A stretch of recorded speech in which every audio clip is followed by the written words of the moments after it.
Bom, família, acabou o jogo aqui do Flamengo e Grêmio aqui. Tivemos um empate aqui, tivemos um revés. Na verdade, perdemos 2 pontos, né? Não conquistamos um ponto, sim, perdemos 2 pontos. E agora, depois do jogo, aqui tem a entrevista aqui com o Felipe Luiz que ele deu aqui na Inter. Agora, vamos ouvir o que que ele falou aqui em relação ao jogo de hoje. Também não assisti ainda. E vamos ver o que que ele falou, o que que ele pensa, o que que ele pode fazer para melhorar aqui a situação, para não perder tantos gols igual o Flamengo perdeu. Vamos ouvir aqui na íntegra aqui com vocês, beleza? Vamos lá. Natália Brasil, Damas do Esporte. Desde que o Flamengo, em 2019, né, foi aquele sucesso todo, na maioria dos programas esportivos sempre há uma comparação usando o Flamengo de 19 como uma referência, né? Foi assim com o Atlético Mineiro, Palmeiras, o próprio Botafogo passou por isso. Mas hoje, o seu Flamengo de 2025, pelos números, é de fato superior ao Flamengo de 2019. Você tem um saldo de gols melhor, você tem mais pontos nesse até o último jogo da última rodada. Você tinha mais saldo de gols, mais pontos nesse mesmo momento da temporada. Eu queria saber se você acha que o seu Flamengo atingiu a maturidade ou se ainda tem a evoluir. Queria que você falasse um pouquinho sobre a sua visão do time nesse momento da temporada. Flamengo de 2025 é o Flamengo de 2025, não se compara com nenhum outro ano da história do Flamengo. É um Flamengo que quer fazer história, que quer tentar ser campeão e que tem uma longa caminhada pela frente. Temos que pensar simplesmente em ganhar os nossos jogos e tentar ganhar o máximo de jogos possível para tentar ficar na frente de todos os adversários para poder ser campeão. Esse é o nosso objetivo, não se comparar com outros anos, nem com outros números, tentar fazer a nossa história. Boa noite, Felipe. Boa noite. Aqui, Sidão Marinho da Litoral News. Queria que você fizesse uma análise da partida de hoje, qual o sentimento que fica após esse empate no gol de pênalti, e também sobre as alterações que você fez. O que você buscou, por exemplo, na saída do Pedro, a entrada do BH, foi porque ele estava cansado, ou uma formatação diferente para essa equipe do Flamengo? Obrigado. Não, o jogo de hoje foi um jogo onde fomos muito superiores. Tivemos muitas chances de fazer gol, um volume muito grande de jogo. Verdade que jogo muito parado, né? Muito parado muitas vezes. É o jogo tipo do jogo que eu não gosto. Mas criamos inúmeras chances e o mais que o suficiente para fazer o primeiro e também para fazer o segundo. E num lance difícil, duvidoso, acabaram empatando, né? O futebol brasileiro é muito complicado, muito difícil, o Campeonato Brasileiro é muito difícil, mas foi um jogo onde realmente merecíamos vencer, merecíamos um resultado melhor. Infelizmente não veio, e levantar a cabeça, pensar na próxima. Sobre as alterações, o Pedro, já estávamos no momento do jogo que eu sentia que o time estava indo para trás, o adversário estava nos pressionando mais, tanto com bola e tanto sem bola, então precisávamos de velocidade, pressão.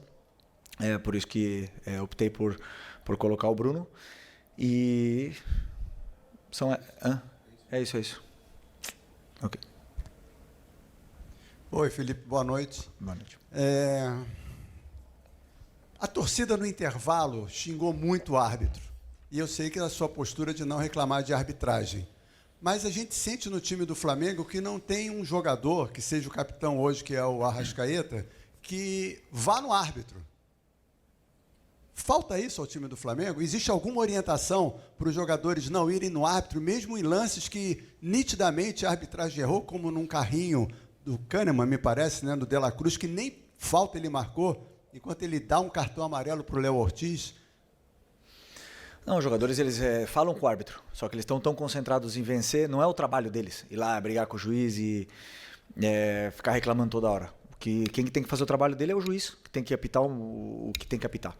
Né? O que eu sinto realmente é que... o que eu gostaria que colocassem um jogo para o árbitro e corrigissem o que ele faz também. Que ele assistisse, que ele revesse o jogo. As coisas que eles erram. Que eu não tenho muita dúvida se eles fazem isso. E os erros se repetem.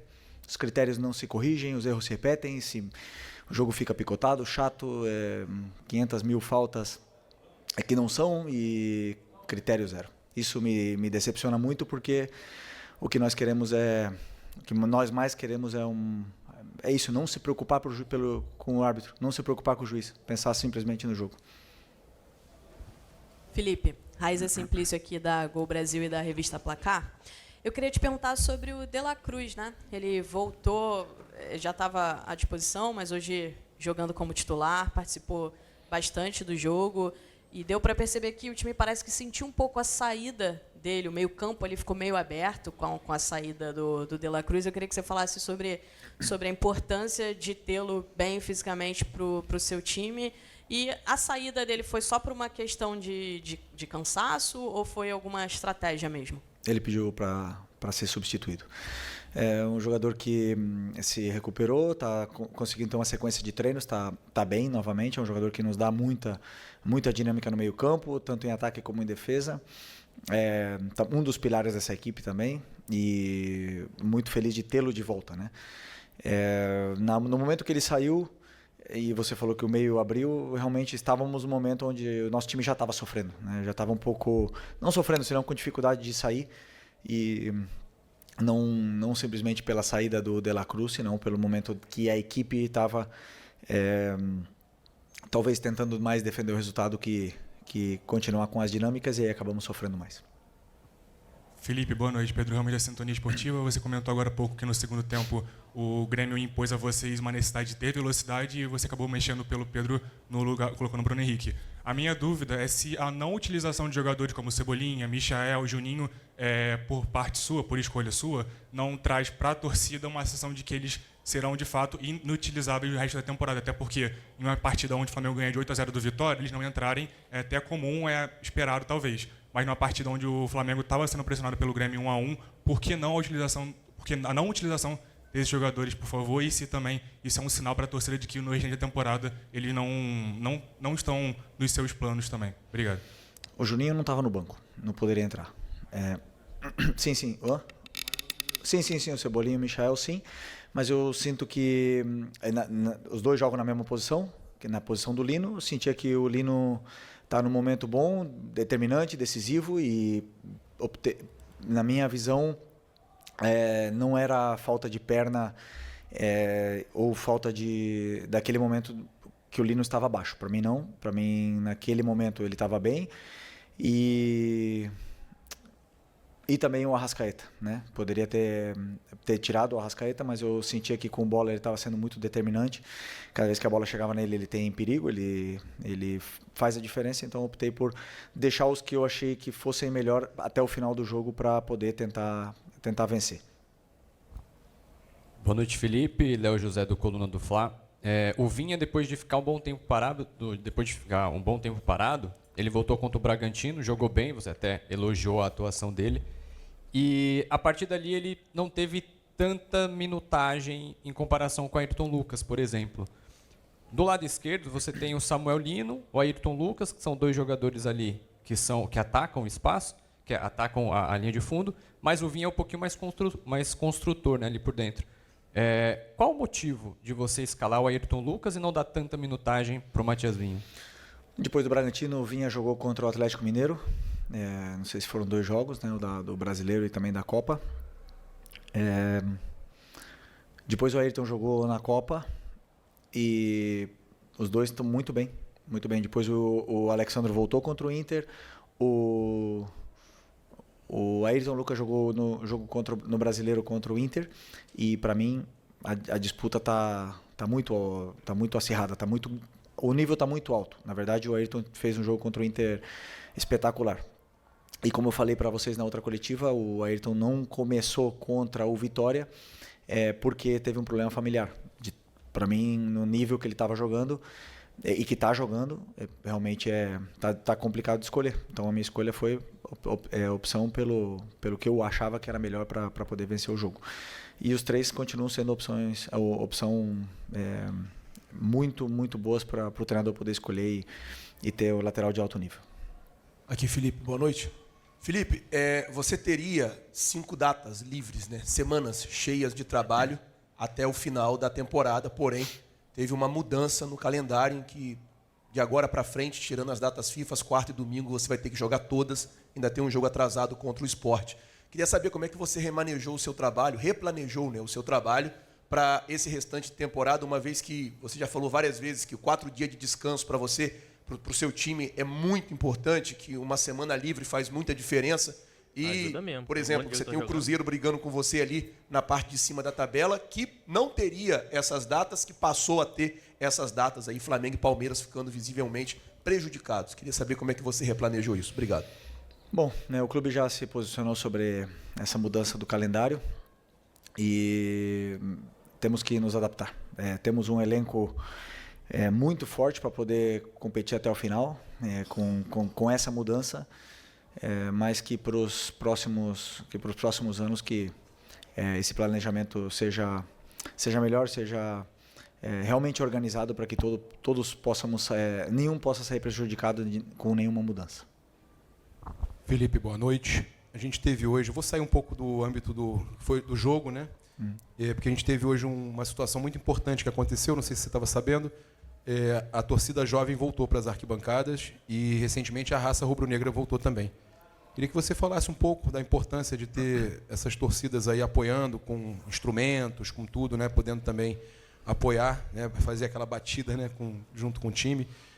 Como é que você vê esse retorno das organizadas do Flamengo, né? E inclusive nessa reta final aí de temporada? Bom, é importante que o Maracanã esteja sempre lotado, que a torcida entenda que precisamos deles, precisamos do apoio, que a torcida nos empurre junto, porque não vai ser fácil, esse Campeonato Brasileiro não é fácil. Depois de uma goleada, já conhecemos bem o que é o Flamengo, né? E depois das derrotas também. Existe uma euforia muito grande, mas é importante que o torcedor saiba que quando venha para o Maracanã, nós pedimos para que venham empurrar a equipe, né? Não simplesmente esperar outra goleada, né? Então é muito importante para mim que esses torcedores entendam isso e que venham para apoiar, porque precisamos muito da torcida até o final, que tenho certeza que eles vão fazer a diferença nessa mudança aí que aconteceu, com a volta deles. Felipe, boa noite. Claro que um gol muda muito a cara do jogo, eventualmente, não só pelo que representa para o time que faz, mas no plano do adversário. Em dado momento, o plano defensivo do Grêmio, praticamente só defensivo, já não servia mais porque era o jogo. Só que o jogo acaba ganhando muitas características diferentes, né? Como é se reprogramar dentro de campo para jogos diferentes que existem dentro de um jogo? Por exemplo, era o tempo todo o jogador do Flamengo, provavelmente sabendo que era um jogo que ele retomava a posse de bola, enfrentava uma defesa fechada, um adversário que saía de trás mais com bola longa, saltando a pressão do Flamengo, e de repente o adversário está tentando ficar um pouco mais com a bola, com o Cristaldo, com o Pavão, com o Aravena, tentando ficar um pouco mais com a bola, e aí você precisa tentar pressionar. A sua saída de bola, que não era pressionada, de repente passa a ser pressionada desde o tiro de meta. É difícil passar de um jogo a outro dentro do jogo, e por isso você acha isso é parte do desafio naquela parte final do jogo, que o Flamengo, com a vantagem, teve um pouco mais de dificuldade para gerir o jogo? Não, eu sinto que o Grêmio, a única forma que o Grêmio tinha ou escolheu para tentar machucar a nossa equipe foi com lançamentos em profundidade, na qual controlamos bem quase todas, né? Até mesmo a do pênalti do Ayrton.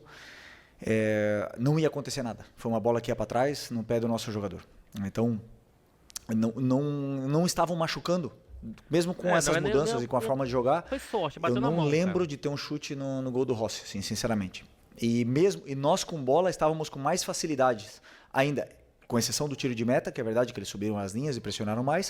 O tiro de meta é uma bola parada, mas depois, conforme nós tínhamos a bola e o controle, os jogadores estavam até tendo mais facilidade para poder criar jogo e chegar na área do Grêmio com mais facilidade. Depois as escolhas não estavam sendo as melhores e acabava partindo um pouco a equipe, e esse ida e volta começou a acontecer e não nos favorecia, né? E principalmente com esses lançamentos em profundidade que o Grêmio escolheu para tentar machucar a gente. Então, como eu falei, com a construção em si, não estavam machucando muito a nossa equipe, mas sabíamos nada. de todas, treinamos todas as fases, treinamos também a equipe defendendo em bloco baixo. E até, como eu falei, não lembro da equipe ter sofrido, mas uma fatalidade, aconteceu o pênalti, que foi a única chance que eles tiveram, e com isso o empate. Felipe, boa noite. Eric Viana, do Mundo Bola Flamengo. Depois da goleada contra o Vitória por 8-0, você disse que mesmo numa goleada, toda a partida indica pontos que se possa melhorar e evoluir, enfim. E agora o Flamengo encerra com esse empate aí, a parte pré-data FIFA da temporada, vai ter uma pausa agora. E a minha pergunta é o que fica para melhorar, o que você pode analisar dessa partida que o Flamengo precisa melhorar para a volta da data FIFA, trabalhar bem para voltar mais forte da data FIFA. Obrigado. A partir de amanhã começarei a analisar o que foi o nosso jogo, e analiso e aí decido os principais pontos que nossa equipe tem que evoluir. Mas eu repito, o resultado foi 1-1, mas o jogo não diz isso. Nós fizemos muitas coisas boas, fizemos um jogo tanto defensivamente como ofensivamente muito bom, mano. Muito mais que suficiente para poder sair daqui com resultado positivo.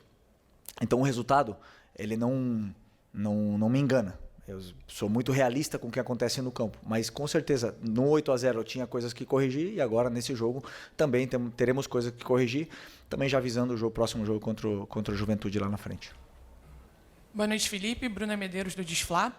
Hoje você tinha 2 desfalques importantes no meio de campo, um deles que já está há mais tempo fora, né, que é o Pulgar, e o outro o Jorginho. Queria saber como você não ter esses 2 jogadores afeta a sua preparação tática para uma partida, já que você é um treinador propositivo, que gosta de jogadores ali que têm essa capacidade. Como afetou o seu estilo de jogo não ter nem no banco essa opção no segundo tempo? Não, todos eles têm o mesmo conteúdo tático, todas as peças. Temos agora 6 volantes, Eric, Jorginho, Saul, Everton, Alan, Nico, 6 volantes. Todos eles têm o mesmo conteúdo, né? Então todos eles têm características diferentes e têm formas de aplicar esse conteúdo que é passado de forma diferente. E eu escolho sempre o que eu acredito que é melhor para a equipe. Claro que eu já falei para vocês outras vezes que o Eric é um pilar e estamos todos querendo e desejando que ele volte. E o Jorginho, vocês já sabem da liderança e da importância que ele tem dentro desse elenco, mesmo com pouco tempo aqui. Mas o time fez, os volantes que jogaram, tanto Saul como o Nico, fizeram um excelente jogo, controlaram, criaram, marcaram muito bem, fizeram tudo que eu pedi, e o Everton entrou realmente já no momento onde nossa equipe estava sofrendo. Mas o conteúdo para eles é o mesmo. Boa noite, Felipe. Júlio Miguel Neto, da Rubro News TV. Felipe, depois de muito tempo, o Michael voltou a aparecer no banco de reservas, né? Recentemente, você até mesmo na coletiva disse que eventualmente sairia alguns atletas, né? No caso, teve a saída do Lohan, do Matheus Gonçalves e do Vitor Hugo. O elenco está fechado para saídas. Haverão mais alguns outros atletas que vão caminhar em outro local. E queria saber também, em relação à janela fechando na terça-feira, no dia 2, se o grupo está fechado para entradas também para o restante da temporada. Bom, essa é uma pergunta para o Boto, né? Que é uma pergunta para a diretoria sobre entradas e saídas. Eu estou muito feliz com o elenco que eu tenho e qualquer decisão que o Boto e o presidente tomarem, tanto de entradas como de saídas, repito, estou feliz. Estou feliz porque realmente sinto que tenho um elenco extraordinário na mão. Então, uma decisão deles, e eu na qual participo com as minhas opiniões, mas são eles que decidem. Felipe, Dani Boaventura, Flamengo TV. A gente está fazendo uma reportagem especial sobre o Lino, né? Um mês completo no clube agora e acabou culminando numa convocação para a seleção. Então, queria te ouvir um pouquinho sobre essa chegada, o desempenho e o resultado disso que acaba sendo a consequência de ir para a seleção. Bom, é um jogador diferente, né? Eu já falei em outras ocasiões, um jogador que quando pega a bola é diferente, é determinante, tem drible, tem esse perigo que precisamos sempre, principalmente nessa parte do campo, onde precisamos e geramos tanta vantagem, e é um jogador ainda que tenho certeza que vai evoluir muito e nos vai dar muitas alegrias. Agora foi premiado e coroado com uma convocação para a seleção merecida. Espero que ele vá, jogue no Maracanã, não na Bolívia, e que volte para cá em plenas condições para poder ajudar novamente a equipe. Bom, família, essa foi a coletiva do Felipe Luiz logo após o jogo do Flamengo contra o Grêmio no Maracanã, após o empate de 1-1. Se você concorda ou não com o que ele disse, deixe seu comentário aqui embaixo, beleza? Mas não deixe de se inscrever no canal. Tamo junto, até a próxima, valeu!